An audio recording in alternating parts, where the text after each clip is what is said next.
All right. So, hello everyone. Before we start today, I want to acknowledge with respect the Indigenous peoples and communities whose historical relationships with the land continue to this day and on whose traditional territories our work takes place. While we meet today on a virtual platform, we can take a moment to acknowledge the importance of these lands which we each call home. My name is Autumn Sipis. I am a project manager for the Canadian Coalition for Green Healthcare, and on behalf of the coalition, I would like to welcome you to today's event, Data Visualization for Action, Driving Healthcare Decarbonisation. This webinar is being delivered as part of our Preparing Canada's Healthcare Buildings for Net Zero project, made possible with an investment from the Government of Canada's Low Carbon Economy Implementation Readiness Fund. So throughout the event today, please use the chat function for any technical issues you may be experiencing. I also encourage you all to introduce yourself in the chat. We'd love to see who's joining us. And then please use the Q&A function for any questions you have regarding the presentation. Our panelists will be answering the questions at the end of the event today. We are also recording this presentation, and the recording will be sent to all registrants and will be available on our website and YouTube channel at a later time. So, presenting today, we have Dr. Richard Webster. Dr. Webster is the scientific director of the Clinical Research Unit at the CHIO Research Institute. As an associate scientist and adjunct professor at CHIO and the University of Ottawa's Telfer School of Management, his research program focuses on climate-friendly health systems. He catalyzed CHIO becoming the first Canadian hospital to set a board-approved net zero target. He is also on the Governance and Scientific Expert Committee for SOSCHI, Standards of Official Statistics on Climate Health Interactions, and an active member of the Cochrane Planetary Health Thematic Group. All right, take it away, Richard. Yeah, academia loves their acronyms, don't they? So I'm gonna try and figure out how to share. Just bear with me a second.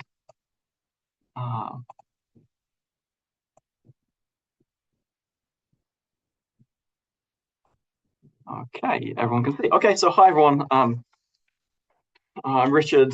So I'm calling in from CHIO, the Children's Hospital of Eastern Ontario in Ottawa today. You can see the lovely background of Parliament Hill bits behind me. It does not look like that right now. It is very snowy here, as I'm sure it is where you are as well. So before we get started, I'd just like to say that I really appreciate you people being here today. We have a big task in front of us to try and decarbonize the Canadian healthcare system. And I truly believe that this is an important, overwhelming task.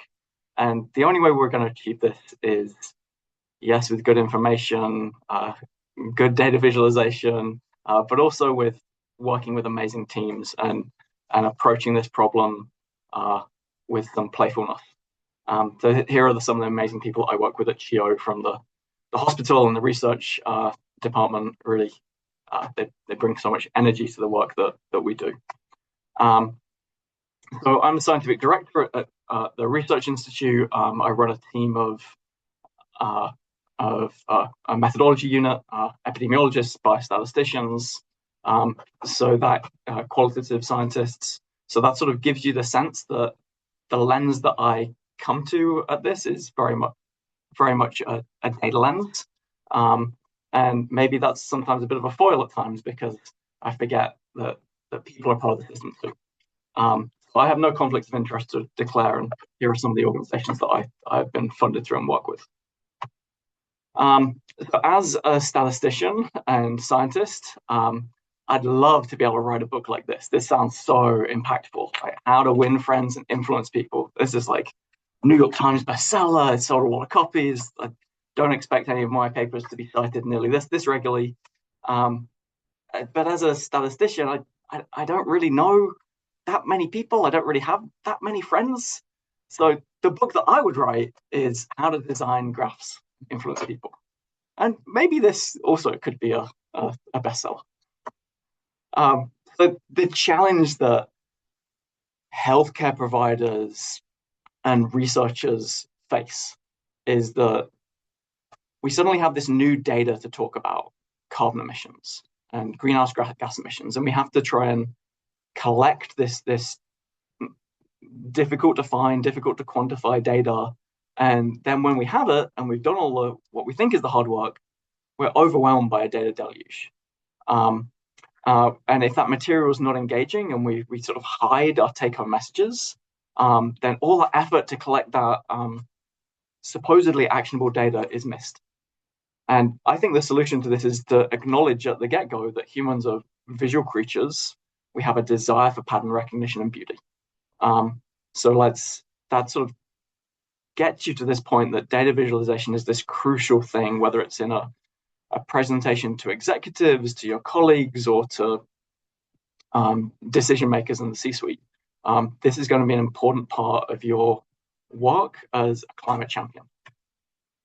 So learning objectives for today are to identify data viz tools that support operational decision making. We're going to go through pie charts, tree maps, line bars, area charts, radar plots. We're also going to identify 2 maybe lesser known data visualization tools that support healthcare decarbonisation strategic planning. I'm a big fan of these. I think they're going to be hugely important in the next 5 years. We need to put data front and center to our strategic planning and how hospitals approach and all healthcare approaches our decarbonisation journey. As I walk you through the individual graphs and how they might be useful, I'm also going to build some of the mental models and the principles for how you try and improve these graphs to make them impactful. And finally, I'm going to try and end with a critique of data isn't everything, data visualization isn't everything, and we need to think about it in context to all the other important components of influencing and actioning healthcare change. So this is by no means exhaustive list of the names of some of the graphs and figures that you might want to present to different audiences. Some of them I've used in data visualizations when talking to people about planetary health and healthcare decarbonisation. And we'll touch on a few of them. But I think it's important to remember that the first to start using tools effectively, we need to have names for those tools. If you don't have a name for a hammer, you won't know that it's time to pick up a hammer. So it is worth, even for people that are not going to be making these graphs and doing the sort of construction of these visual tools, it's good to know what some of the language is around it to help inform the design so you can put your best foot forward. Okay, let's jump straight in. NHS has some really great healthcare decarbonisation data. We've probably all seen it. I'm going to be presenting graphs throughout this presentation, some using real data from real examples, some using some of my own data, and some fake data that's made up just to sort of paint a picture. I'm not going to explain it one by one, but I hope you sort of find it useful. So this is an overview of the UK's health systems breakdown of where their carbon emissions are coming from. And I remember when I saw this maybe 5 years or more ago, it really changed the way I was going to approach healthcare decarbonisation. At that point, I was just thinking about buildings and asset management, which is 10%. And you suddenly realize here that the goods and services supply chain related emissions are the majority. And that's where we need to put a chunk of our time. So these pie charts can be really useful to get this like global overview. I actually, and like a lot of data people, don't like pie charts. With what they've done really smartly here is they've put the numbers along the outer edge. But if you just look at this, it gives you an idea of the proportions, but it's kind of hard to sometimes compare between these different pizza slices, these different wedges. And although less common to see it, I kind of prefer these exactly the same information being portrayed, the proportion of these different sources of carbon emissions in a healthcare system. This is our hospital at CHIO, presented in a tree map. So it's squares as opposed to pizza slices, and it's sometimes easier for our brain to decode the relative differences here. And what was really compelling here was, and this was taken from about 4 years ago, was uh, drugs and pharmaceuticals and medical products were about a quarter of our emissions. And over the last 5 years, we've dramatically reduced steam, and this slice has grown. Another good one, another good visualization is stacked bar charts. So you have these two bars, or you have many bars, and it's broken down by different slices. So you're basically taking either a tree map or a pie chart, looking at this proportional data for like one snapshot, and you can compare it across 2 time periods. And then if you stitch that all together, you get something that's called a stacked area chart. So what this shows is we have along the x-axis, the horizontal axis, we have years. So you can see there's like almost 20 years worth of data. The higher you are in the chart, the total higher the total carbon emissions.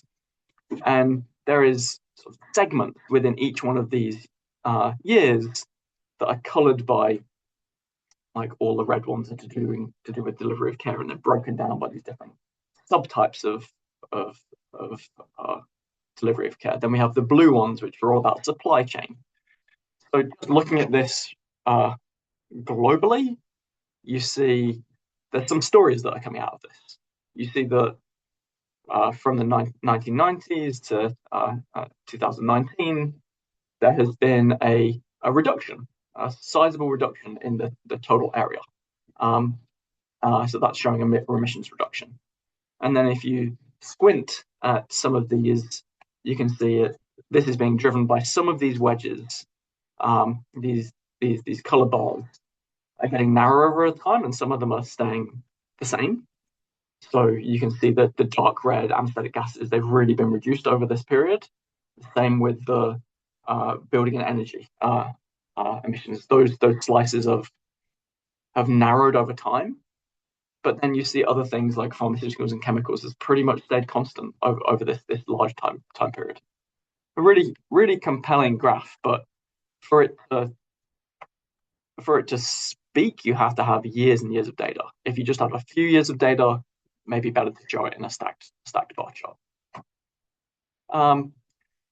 As you can see from this figure, CHIO has sizably reduced our emissions over time. Please never use the word "as you can see from this figure." Our team has been working on this diagram for months and months, and we understand it intimately. But when I flash this up in a presentation to our executives and our directors of facilities, it would be unreasonable to expect an audience to wrap their head around this figure quickly. It's important to really talk through figures when you bring them up, to the purpose of showing what are the patterns, empowering the audience to see the patterns in the data. So you're giving them the opportunity to have the aha moment. So one way I do this sometimes is I'll either present sketches of what it might look like, or I'll really break down the figure and verbally narrate a story. So I'm going to do that here. So along the horizontal axis, we have the fiscal year going across in months.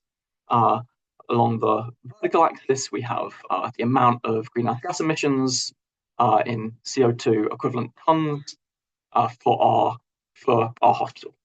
Then we have these lines going across for the emissions of our hospital for each month, and different colored lines at different years. And what you notice is that there is a sort of cyclical nature to these 2 years. You can see that in the winter time, the emissions are a bit higher. And that kind of makes sense. Like, we know that Canada has an unreasonably cold winter and too much snow, and it means that we have lots of electricity consumption in these months, and the associate greenhouse gas emissions are higher than.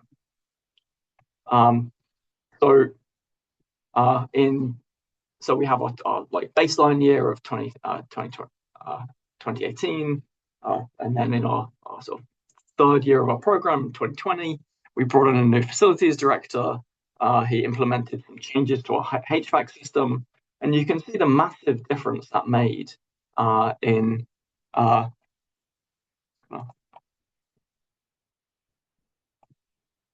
sorry, just trying to work out how I use it up. Can you see this? You see a massive difference that's occurred here. Really driving down our winter emissions substantially, thanks to changes made to the HVAC. Of course, the year after his second year in the job was COVID. We had supply chain issues and some HVAC broke. Our emissions shot right up again, to as bad as they were in 4 years previous. So now we've got this curve. We're getting a bit better in the winter now. We've replaced some HVAC broken pieces after months and months of them being on order. And we're getting a lower level in the winter and a lower in the summer. Black line now, 2023, we're getting our lowest winter emissions throughout the year, and during the sort of regular like spring and summer, and we're getting a consistent pattern of we've been able to reduce our winter emissions dramatically, and we've been able to repeat that over a few years at this point. At this point, we had some success with funding, and we installed some heat pumps. This is going to reduce our overall emissions to heat the hospital. Very excited to get a heat pump. And you can see how that's once again reduced our base sort of spring and summer and fall load of greenhouse gas emissions from heating and cooling our buildings. So I hope you see that while this graph didn't mean much when I flashed it up and said, as you can see, that if you walk through it and annotate it well, you can create a really compelling story. And that's part of the job of data visualizations. It's trying to tell a story and represent all the hard work that you're doing. Here's a quote that I really like, and a really important design principle, which is show data variation, not design variation. There's no point in showing the carbon footprint in a pie chart and a tree map at the same time, or in different ways. You're just overwhelming the audience. Make a choice. Find for your data and for your audience which one works the best and stick to it. More isn't always better. In fact, you want to reduce the number of visualizations you present to an audience and really empower them to understand themselves what pattern they're trying to see with the data.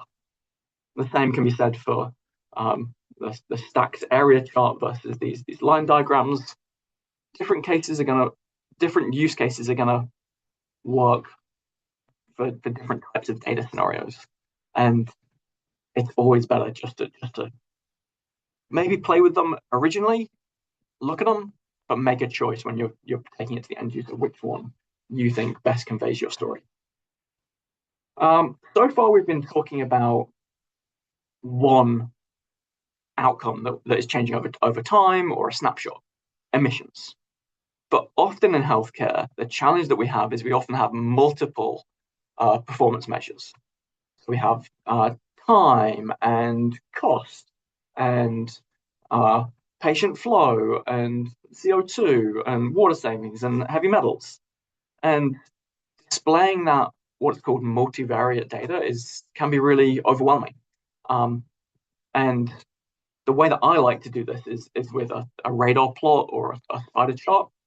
So here we have this bicycle wheel, and the further out you are on the bicycle wheel on each spoke represents different performance metrics. So water savings, CO2 savings, dollar savings, patient flow time savings, heavy metals, and mapped over these spokes are three medical products, uh, which have represented by different colors in different areas. And as long as you scale these axes, these spokes well, you can see really quickly that the green product, medical product 3, has really high really high emission savings, and is like a little bit cheaper. Maybe it's worse on patient flow, and maybe it's worse on water, but it helps you see the global pattern. Whereas medical product 2 is saving a lot of water, but it probably costs the most, and it's sort of averaging performance for emissions and patient flow and heavy metals. So this can really help with looking at scenarios and options when you have many performance outcomes at the same time. Okay, so we've now gone through a few operational data visualization tools. Now going to move on to the second learning objective, which is strategic planning data visualization tools. So here's one that is really good. This is called a waterfall chart. So here is along the horizontal axis is the years, along the vertical axis is emissions. Baseline is where we're at in 2021. And then each year there's a sort of work plan that's color coded, and we're sort of forecasting out maybe we can reduce our emissions by pushing 700 tons of emissions with reusables in the first year of the program. In the second year, we're going to add in, not just do renewables, but also add in some current projects. And you can see how it's called a waterfall chart because it trickles down. And when you add in all these multi-year savings, you get to a target. And that's where we're aiming for. So I really like this. Here's another one that it is interesting because I really like the icons that they place next to it. So it helps you see visually instead of having to like map these colors to here. Making it a bit more visually satisfying, like putting the labels and icons closer to where you're looking at the chart can sometimes be really helpful. Okay, now before while you've all got some fresh energy, I'm going to introduce something called a MAC curve, or a carbon abatement cost curve. So prepare for your heads to explode, but I will gradually introduce this concept that I think is very valuable. So along the horizontal axis here, we have the cost to reduce the cost to reduce every ton of carbon. So underneath the zero line, if it's a negative cost, that means you're saving money. So for every ton of carbon taken out, how much cost was saved? So if you are down here, for instance, maybe this is this project, this bar here represents a single decarbonisation project in healthcare. Maybe for every ton of carbon reduced, this project is delivering a $200 per ton savings. So maybe this is LED lights. And then along the x-axis here is cumulative carbon savings. Each bar represents the cumulative savings of this bar of this project. So maybe that's saving 100 tons of carbon, and maybe this next one is saving only 30. And this next one is saving 20 tons. And what you can rank, you can go out, and when you're doing your strategic planning for healthcare, you can collect all this hard data on the relative cost savings of different mitigation activities and the total emission savings. And the really smart thing about a MAC curve is it then ranks it, which makes total sense because everything under the line here the things with the biggest cost savings per ton of carbon reduced, these are the things that are gonna decision makers are going to be keen to support because they're going to have high return on investments and are going to yield to operational savings for healthcare sites. These are going to be a bit more tricky together. These are going to have capital costs that means reducing emissions actually has a certain cost associated with it, depending on a certain like time window that you're looking at.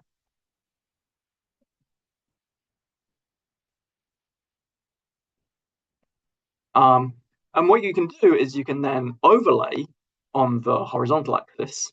Well, if I want to reduce my emissions by X%, by 40%, by 2040, that falls on this part of the cumulative carbon emissions reductions. And that is somewhat reassuring because it means we can get rid of these projects which are very high cost, even though they're delivering carbon savings. We don't need to think about that during this time period. So we can just get rid of them. And then we have our sort of project lists of decarbonisation activities that are going to save money and they're going to have expenses associated. And what the carbon tax, the price on pollution, is meant to achieve is it resets this line right here. It pulls it up, making some of these activities here that previously were going to have a net cost, they're now cost-saving projects. And as you move that line up, gradually more and more of these projects become cost viable. So you move it up there, and then your cost-effective actions increase. Another thing that can happen over time is maybe some of these bars, each bar is a project, a decarbonisation project in healthcare, they might change over time. Like, so let's say this last one is installing solar panels. If the efficiency, if the technology underlying those solar panels changes over time, the properties of these bars, the cost effectiveness, the total carbon savings is going to change. So this is a dynamic way to think about the system over time. And maybe you want to shift some of those projects that have maybe technological efficiencies to sort of later in your decarbonisation journey because you want to access some of that, the most advanced technology if you've got other low-hanging fruit to tackle previously. Okay, so we've now gone through a bunch of graphs. We've talked about pie charts versus tree diagrams, tree maps. We've to look at carbon footprint. We've discussed how the performance over time of a healthcare site can be visualized with a stacked bar versus an area chart. We've looked at decarbonisation and then compared between different products with many performance metrics using a radar plot. And when it's come to the strategic decision making, we've talked about waterfall charts and healthcare carbon abatement cost curves, MAC curves. One thing I would say about this before I move on is this is a lot. Like it's hard to get this data, and it's hard to get people to understand the diagram in a short meeting. Sometimes this can be used to triage your internal operational planning, that then goes into informing what you present in your waterfall chart. And this comes back to you have to think about your audience and also the way that everyone's brain works when we're dealing with these visual elements. So here I'm going to ask everyone if they want to type into the chat how much bigger do they think the big bar is compared to the small bar. So feel free to jump on the chat and type in, is it 4 times bigger? Is it 12 times bigger? What is it in between? So I'm going to give everyone a few minutes.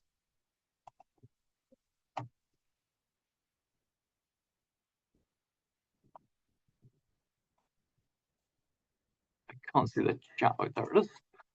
Thank you so much, everyone. Okay, so there's lots of answers. And if you just scroll up and down them, you will notice that humans are not robots. If we asked a computer to do this task, it would know. It would have an exact answer to the decimal place. But we unfortunately have to go through a perceptual system, and there's error in that perceptual system. And that error is represented by the span of the variability in answers that we've just got just here. I'm going to now ask you to do the same thing again. You've looked at the variability for the bars, and now I'm going to do the same thing again. What's the difference in size between these two circles? So throw it into the chat.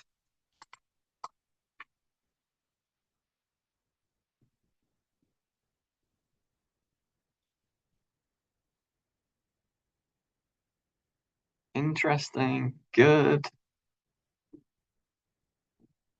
Okay. Bit more. Okay.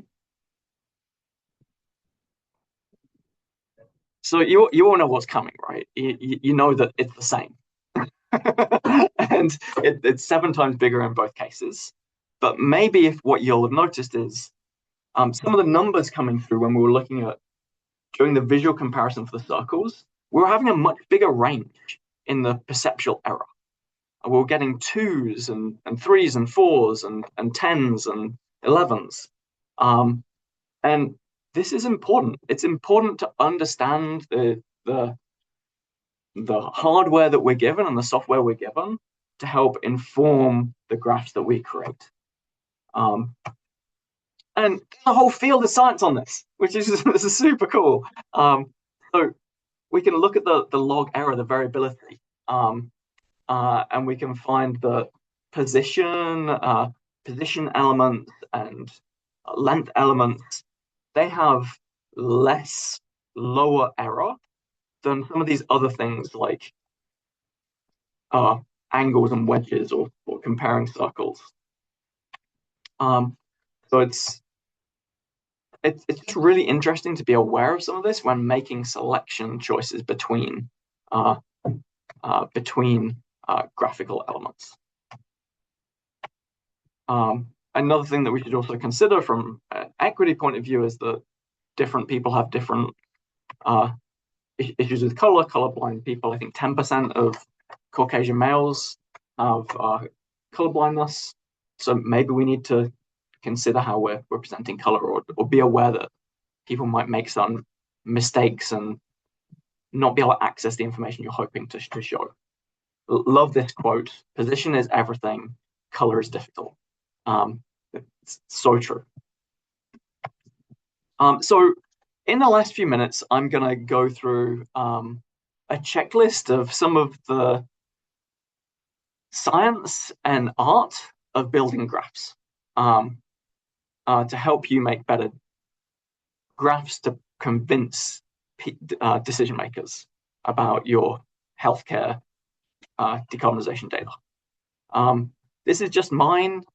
Different people have different approaches, but I hope it gives you a mental model to interrogate some of the graphs that you're creating, and maybe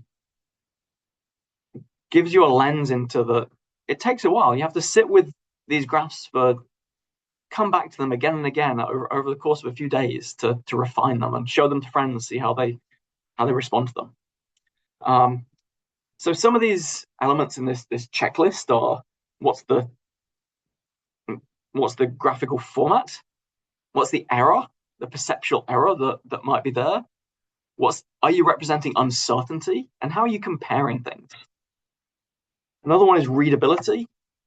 I love icons. I'm a very visual person.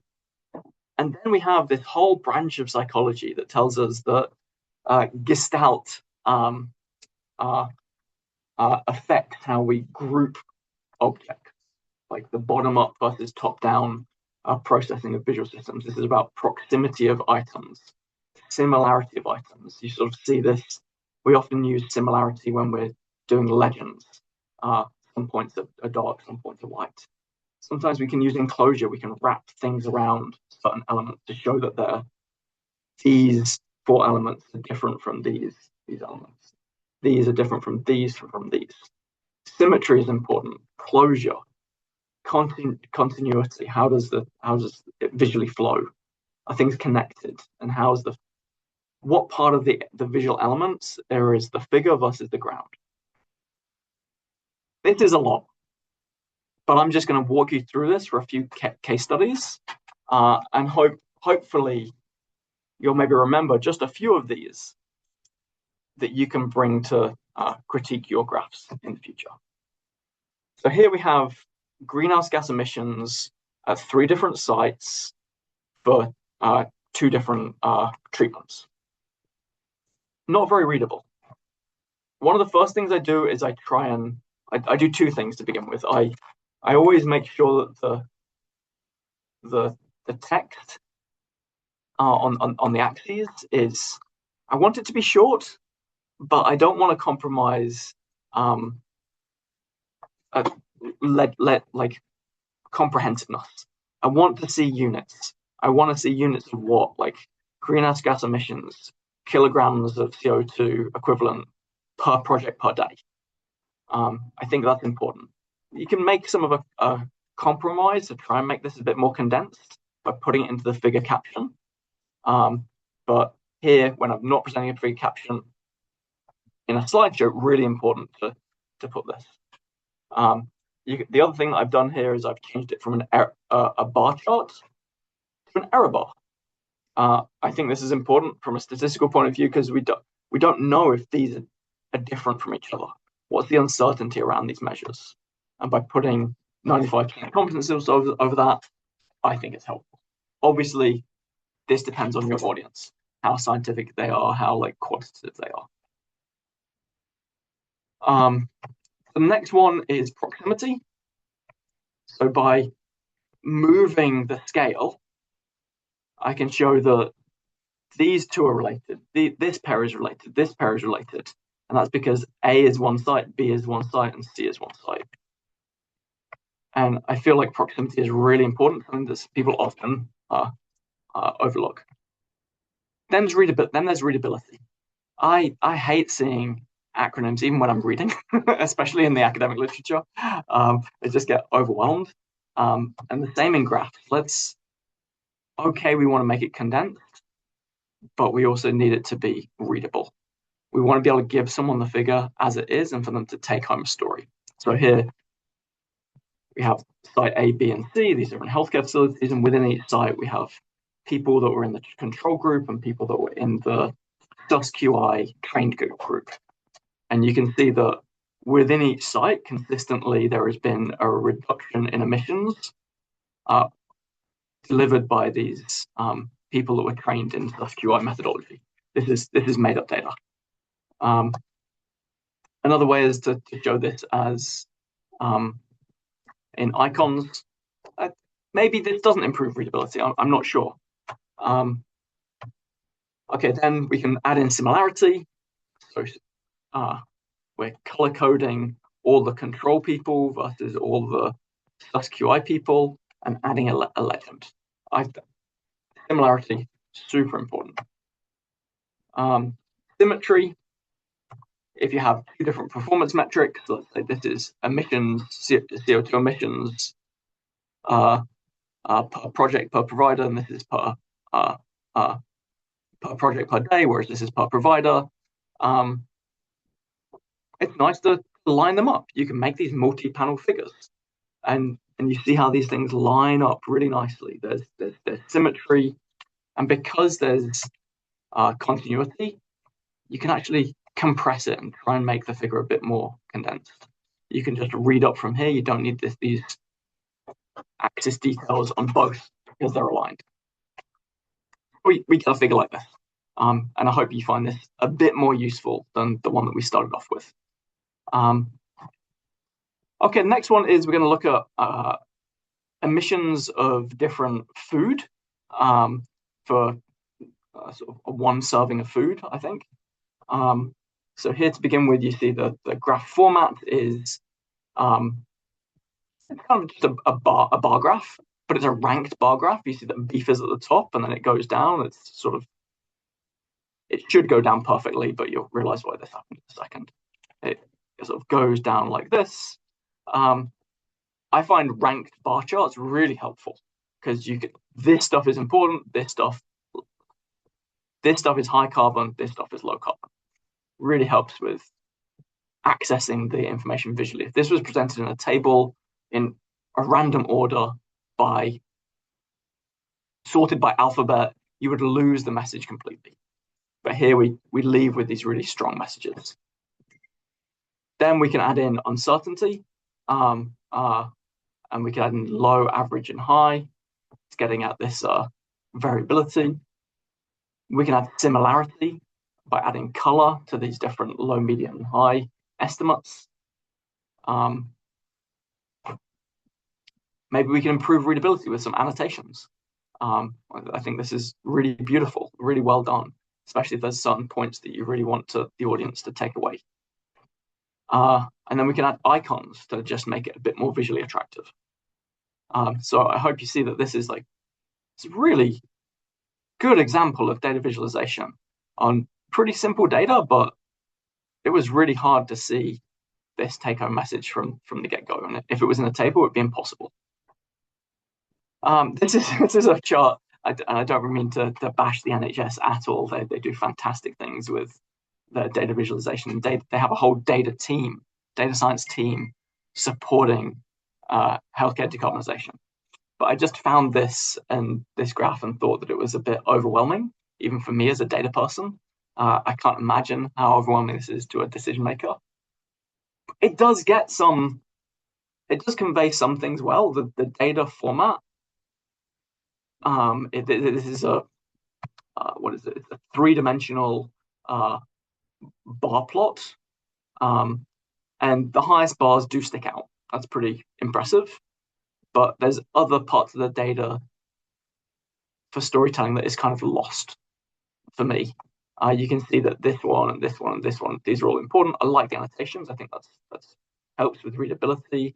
I like the similarity that's used for the different colors of the different types of care, acute versus specialist versus mental health. I have rearranged this data to see if I could make it any better. I mean, I think the larger problem here is that there's just a lot of data. If it had been condensed into fewer categories, it might have been more visually appealing. So here's another way of showing it. This is a Sankey diagram. So on the left, we have our sources of care. On the right, we have different types of consumption. And these are ranked. So this Sankey diagram shows that acute care and primary care are the two biggest contributors in the NHS. NHS's goods and services carbon footprint. This is restricted to goods and services. It's not everything.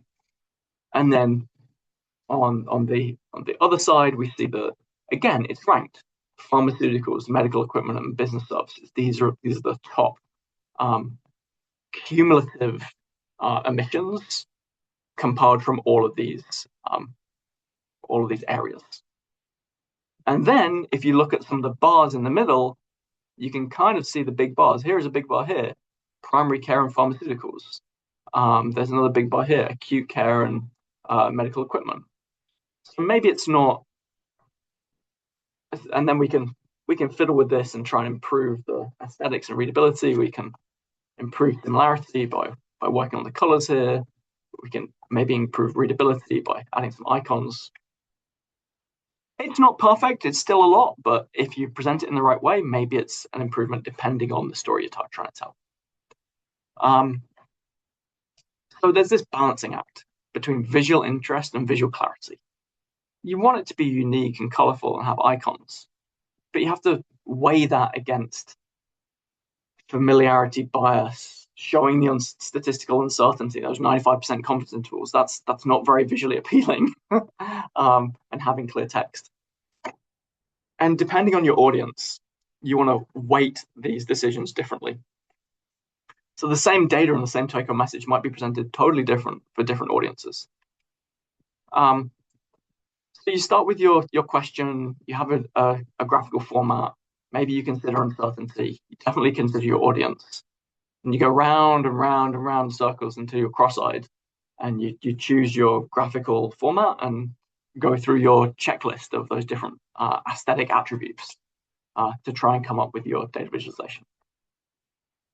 Here is my attempt to be neutral and unbiased. I lead a methods unit. I think data is so important for us to scale impact fast. But it is a bias of mine that it's important to be able to have program evaluation and program metrics. But there is a risk when you have poor data quality. And sometimes the tail can wag the dog. Just by having those metrics can be misleading.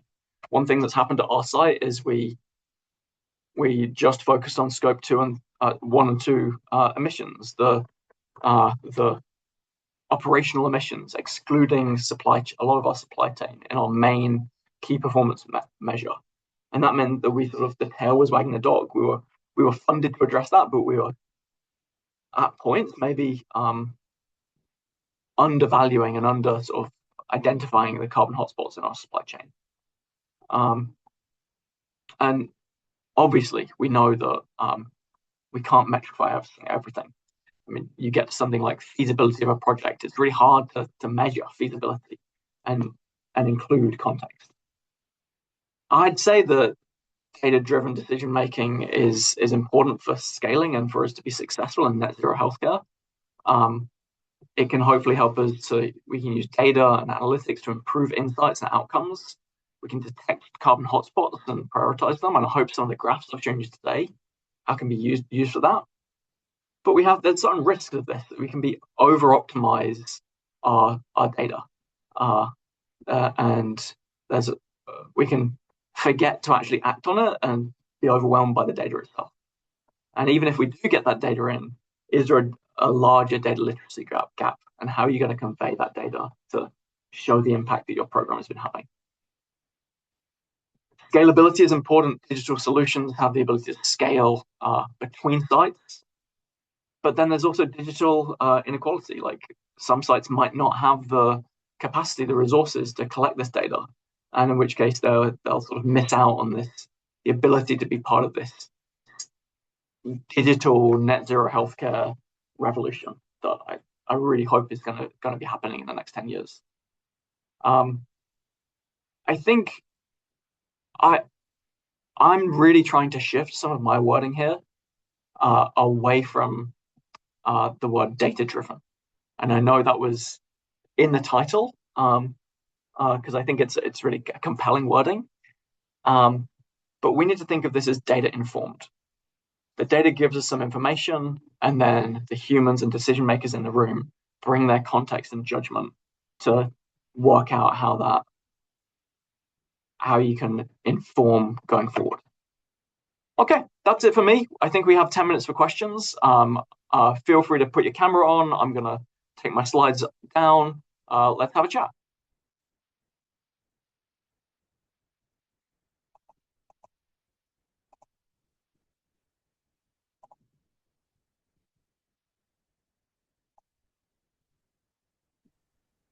My internet's cutting out a little bit, so I may ask Armand to help lead the Q&A, but I'll just remind everybody, yeah, please enter any questions you have in the chat or in the Q&A, and yeah, Richard will answer your questions.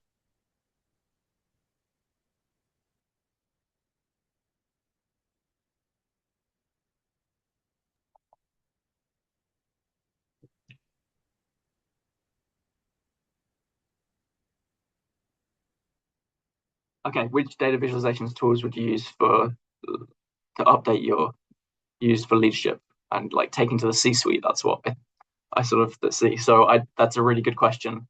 Carbon abatement cost curves, maybe a bit too not complex. Like execs can wrap their heads around it if you give them time, but do you want to use your time in the meeting to talk through a really complicated graph, or do you want to show them a story? So if they have an interest, you could maybe show them a MAC curve, but I think the waterfall charts are a bit more businessy, a bit more high level, and quicker to walk through. So I'd say that's important for looking at a snapshot of your carbon footprint. Yeah, pie charts and tree diagrams are great ways to get that sort of global impression as to what's going on. The whole reason we did a carbon footprint at our site was to take the leadership and say, this percent of our emissions are from scope 3, from our goods and services. Interestingly, what our board and execs came back with was,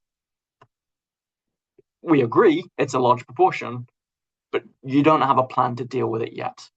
There's too much uncertainty, and that's why we needed to go away and then develop some of these MAC curves. And we're in the process of bringing that to our administration to provide them with the de-risk, the shifting strategy to include scope 3 supply chain reductions.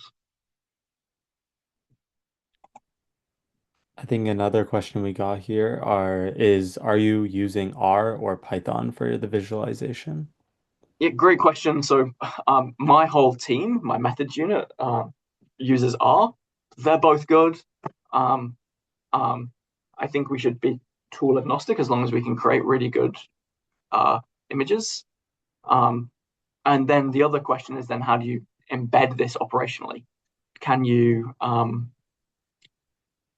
take these tools, these graphics that maybe your geeks in the back room are making and embed them into Power BI and into dashboards that are operational and leadership facing? And that's a way to like put these tools front and center in front of decision makers. Lisa has another question here. Have you seen a shift in strategic planning, incorporating sustainability and applying those commitments to institutional programs?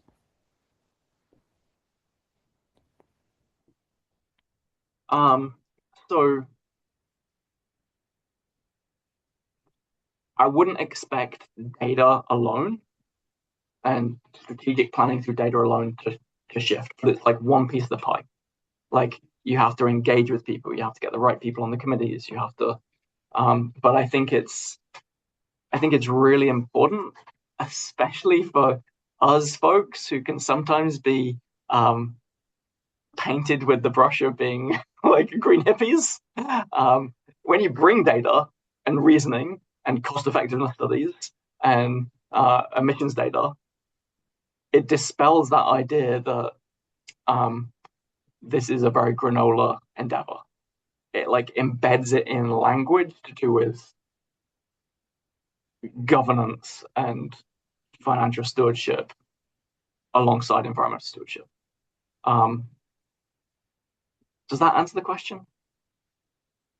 I think so. I think that was, and if Lisa has a follow-up question, I'm sure she'll follow up.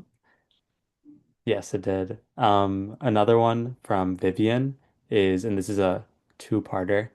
Could you share more about your experience in preparing the data for the MACC curves and interpreting them?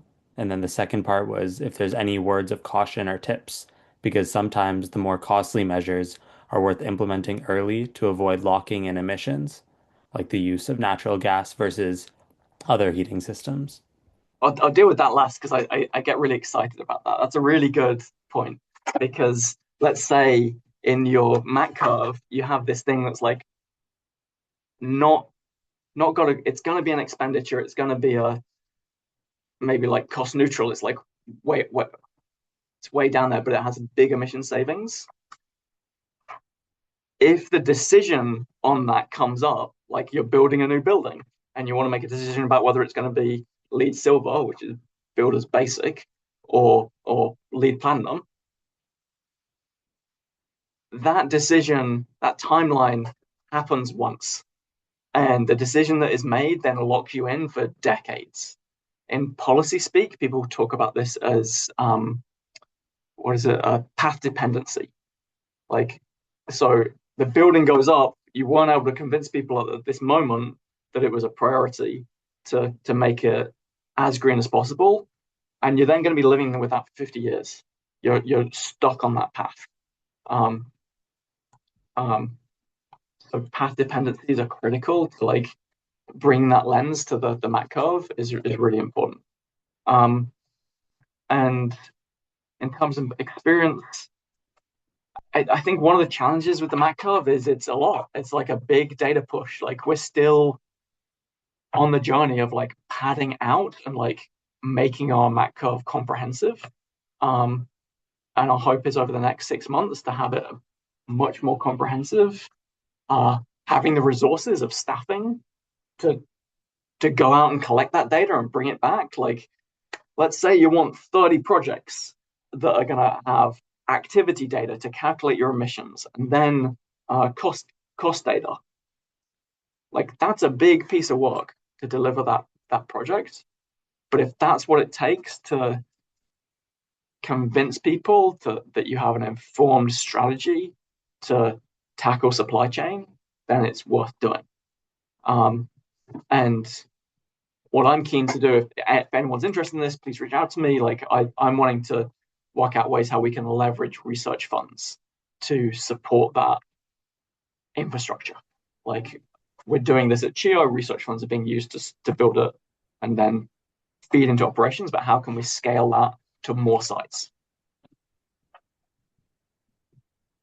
So I have another question in the Q&A chat here.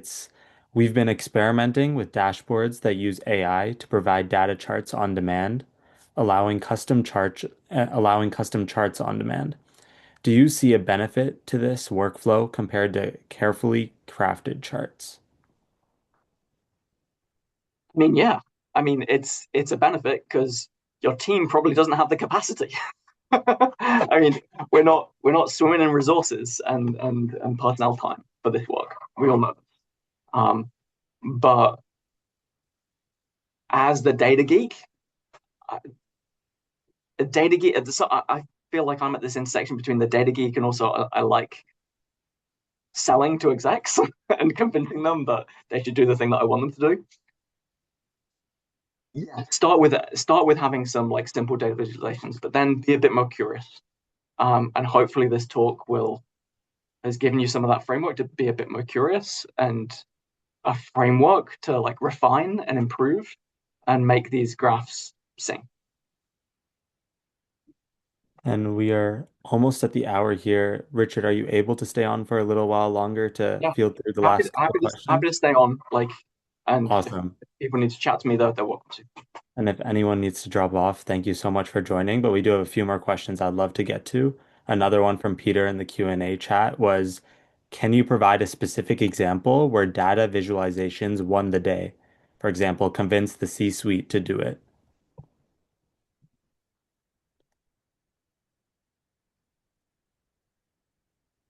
I'm trying to think of. I think so. I can tell you that engagement is the key. It's having good relationships and having really good engagement. But what we find is that we put in years of like developing really good relationships with our CEO, with our financial chief financial officer, with our director, with our director of facilities. But then they move. They move to a different position. They get moved on. Um, and what I've found is some of those data visualizations that we'd created uh, like over time, they were really good tools to onboard someone new to the program. And we feel a little heartbroken when one of our allies leaves. But I've multiple times had like this new person come on who's a decision maker, and they initially sound very skeptical of the whole greening movement. And I feel like if you get the right graphs in front of them and you tell a compelling narrative, you come across as professional. You show them, you demonstrate to them that you're data informed. And ultimately, what you want, what green teams and want to achieve is you want your leadership to be bragging about the progress you're making. And I find that graphs help to really embed that sometimes. Uh, you want your CEO to go and say, "Oh, you've shown him a graph in a separate meeting," and then he's able to they are able to pull from their mind, "Oh, Chio has had a 30% reduction in our operational emissions. We're leading the way," and you have to do that again and again and again to shift lead decision makers, empower decision makers to tell the story for you, and then they change their values over time. Amazing. And the second last question we have here is, are there times when you would prioritize all-inclusiveness or a sort of an all-in-one representation like we saw in the NHS figure over multiple charts that are easier to digest? Yeah, I think it's always asking. You don't want to show data for showing data's sake. It's like, oh, I've collected this amazing data. Look at all this data. Wow. Oh, it's so good. Like, no, you need a purpose to show the data. You need to know your take home story. Um, are you trying to convince people that scope three is the majority of the missions? Are you trying to identify like these three hotspots to then take action on? Are you trying to show cost savings of your program? Like these are different stories, and you need different graphs to convey the different stories. And that's why I'm really wary of AI just throwing data into AI and it like throwing out a product. Maybe if you give it the purpose, maybe it could do a better job. But obviously, the better prompts you give it, the less bad it will do. Um, but it involves a lot of reflection to like come up with a good purpose and then look at your options and choose the one that is effective for your purpose for that audience. And the last question we have here is by Lisa. Is the NHS data makes such a compelling case for elevating energy slash effort towards scope three. Are the funded jobs in the NHS, like clinical sustainability professionals, following the data?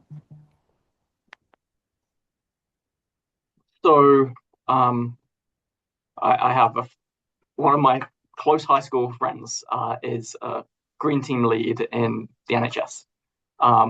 And yes, he knows that scope three is really important. And he knows what we all know, which is that it involves a lot of, it has to be driven often by clinical teams. And that is a slower process. Um, um, I think the NHS has done a very effective job of convincing people that scope three is where it's at. But we also all know intuitively that it's the hardest thing to to implement.